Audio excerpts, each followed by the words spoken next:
kabera kalipota yambera budde okuva mu kitongole ky'eggwanga kivunanyizibwako byambeera z'obudde omwanjuzi nze Kitusa Mohammed.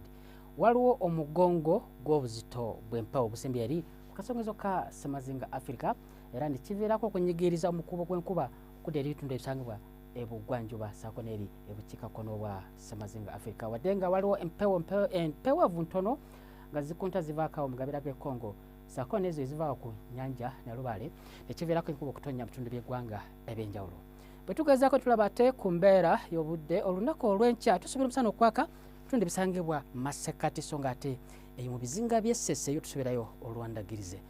Ebuvanjuba era omusana gujja kuba nga gwaka mu biseera by'okumakya okutuukira ddala eri ebugwanjuba bitundu ebisinga obungi omusana gujja kuba nga gwaka okujjakaawo Masindi so nga ate eri mu Karamojja embeera obudde ejja kuba nga ya musana bitundu ebisinga obungi okujjako ebitundu ngaawo Arua ate otusuubirawo Lunywankoko. Embeera obudde eno ejja kukyuka nga tusuubira enkuba okutonnya bitundu ebisinga obungi Masekati awo.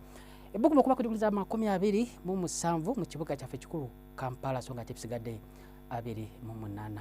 Eri ebuvanjuba nawe era enkuba ejja kutonnya ebitundu ebisinga obungi ebbugumu okuba kutuguliza 27 okutuukira eri ku 28 Essoroti so nga ate era n'eri ebugwanjuba enkuba ejja kuba nga etonnya bitundu ebisinga obungi ebbugumu okuba kutuguliza 2 mu Nyakabale okutuuka ku 28 ebitundu ebiri ku Lwenzori.